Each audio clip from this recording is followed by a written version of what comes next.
Welcome to the Online Meditation Center. So today we will look at the difference between spiritual enlightenment and spiritual growth. Because this is two concepts, two ideas that often get mixed or misunderstood. And so this is a really complex matter, so I will try to make it as clear and as easy as possible. Whether I succeed or not, who knows, but I'll try. So, spiritual growth is the ability to grow spiritually. And the end point of spiritual growth is complete love, complete acceptance for everything that exists in all of existence. And so this is like a stairway where you gain points and you become better and better and better, more and more accepting, more and more loving, more and more non-judgmental. So this is something you have to kind of practice to better yourself all the time. Now, spiritual enlightenment, on the other hand, is something different. Spiritual enlightenment is simply realizing the fundamental truth of all of existence, that which is everything. What you are, what I am, what all of this is. That which does not change, that which does not come, does not go, cannot be born, will never die. That which everything appears within. Realizing that fundamental truth is called spiritual enlightenment. And so this is something you realize, and once it's realized truly, I'm not talking about just a spiritual awakening and then you keep on living your life, you just had a cool experience. No, I'm talking about actually living in the continuous awareness of everything being one, everything being what you are. That is spiritual enlightenment. So you might say, okay, but they sound like the same, because if I realize that I am what everything is, then the result will be non-judgmental acceptance. The result will be ultimate love, right? And yeah, it's kind of right, but not completely. And this will make probably a lot clear, because throughout humanity's history, we have had all types of enlightened people. Because it's not like, okay, once you become enlightened, let's call it that, it's not actually possible to become enlightened, because since it's simply the realization of what is already the case, you don't actually become it. You just remove all the clutter, all the illusions that you believe, and when everything is removed, what's left is the truth.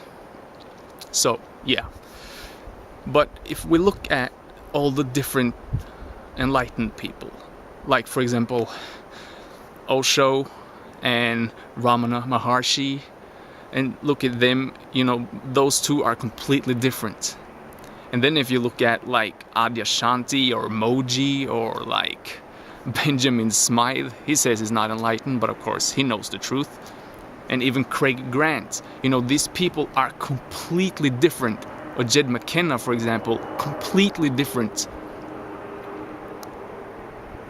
For a person who doesn't know what enlightenment is, he might say that, no, like Ramana Maharshi, okay, I accept he's enlightened. Or Osho, I accept that he's enlightened. But Jed McKenna, Benjamin Smythe, You know, Craig Grant, they're not enlightened. They're egotistical maniacs. Not perhaps Benjamin Smile, but forget about the different person or the specific person. The point is, these people are completely different. Yet, the one thing that is the same for the ones who know, when you yourself realize the truth, you can see that, yeah, they're all enlightened. They have all realized the fundamental truth. But they might be at different levels of spiritual growth. Because just because you realize that everything is you, and you are everything and nothing exists other than that one, that doesn't actually mean that you will be the living manifestation of beautiful, perfect, unconditional love. Okay? In your being, it is that way, but it's manifested more as just unconditional acceptance. But you might still be, maybe not directly get angry at people, but you might get frustrated, and you might still have the different emotions that humans have, just because you're playing the game of being human. So this is not easy to explain, but spiritual growth, like you might have reached an insane level on the love scale and still not have realized the fundamental truth, right?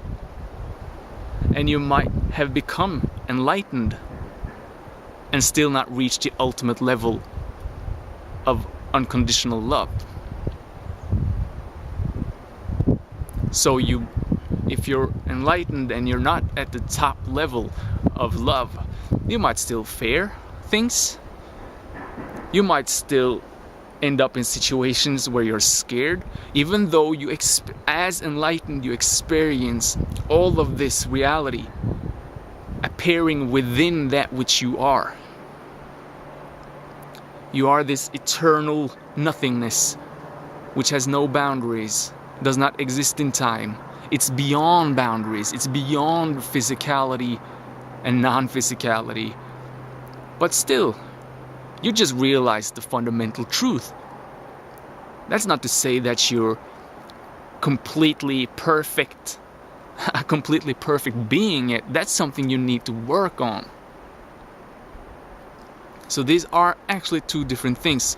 So when you see different people claiming they're enlightened, don't worry about what they're claiming. Just worry about whether or not what they're saying is valuable to you. But that's another part again.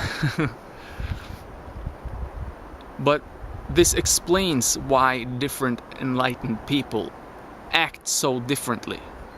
Because what happens is that all of these things you've been brainwashed into throughout your life as a human, everything in society, what your parents taught you, everything you think you have to do in order to something, all of that disappears, so you become completely yourself. And thus, where you are at the spiritual growth level will become really apparent. Because someone who's enlightened but is kind of low on the spiritual growth stairs or levels, since they realize that everything is one, everything is me, it doesn't matter, then he or she might be a douchebag to other people. Because it doesn't matter, they're just asleep, they just don't know that they're talking to a projection of themselves happening within their own consciousness. So you act like a douche because it doesn't matter. And you don't care to take the extra step to be kind. So that's an enlightened person, low, relatively low on the spiritual growth ladder. While another who's high up on the spiritual growth ladder still realizes the same thing, that it doesn't matter, this is all taking place within my own mind, in no space, no time, nothingness, forever, so it doesn't matter. But they still believe that this is real. that I'm something separate from them, that they're separate. Thus, I behave lovingly, acceptingly, I help them, I try to be nice and kind, and guide them without them even knowing it. So that's the difference, but these two are still enlightened, because that's something else. Now, there is some connection here, because you will have to have grown to a certain level on the spiritual growth ladder before becoming enlightened, that is, realizing the fundamental truth opens as a possibility for you. Because if you're too low on that ladder, you're just ego, you're just fear, you're just completely blinded by everything that you are afraid of, everything that you don't like, everything that is a problem, and all those people and all those assholes and everything. You're just completely blinded by all of that. So the idea of even finding the fundamental truth won't even occur to you, right? So you have to kind of get a few steps up, actually pretty many steps, but this is an almost unlimited ladder, the spiritual growth ladder. So there is, until you kind of calm down your fears and you start to get curious at what is actually this reality. What am I? What is this? What is this? Right? And you start to kind of come into that. Okay, your fears are going slowly, and it's a really big difference. So as soon as you get there, the option of realizing the fundamental truth appears, you could say. You open to the possibility of it hitting you, even though nothing ever hits you, because whatever can hit you will not be complete, utter, unchanging truth. Yeah, okay. So let's say if the spiritual ladder has 10 steps, the 3 or 4 first steps are completely filled with ego and fear and disgruntlement and skepticism to reality and everything. And so you will have more than enough troubles just dealing with your own life and everything you experience. But then as you climb to level 4 or 5, let's say, all of that starts to disappear a little bit. And you become more lovingly, you become more accepting of other people, of yourself. And so you open up, and then you get perhaps to level 5 and 6.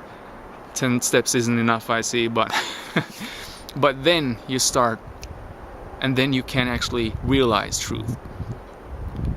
And you can be enlightened for 40 years, 40 lifetimes, whatever, and climb just one step every lifetime on that ladder, that hypothetical ladder, okay? It's just an idea to explain something. Because the further up you come on that ladder, the harder the next step becomes. So yeah, but hopefully that explains why there's so many different manifestations of enlightened beings, and there's not that many enlightened beings in this world. But those who claim they are, don't look at them or how they behave or whatever.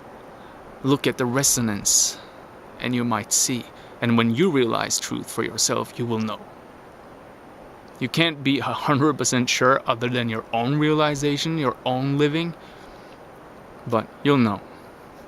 So, hopefully that explains it. If you have any questions, down below, and have a great day.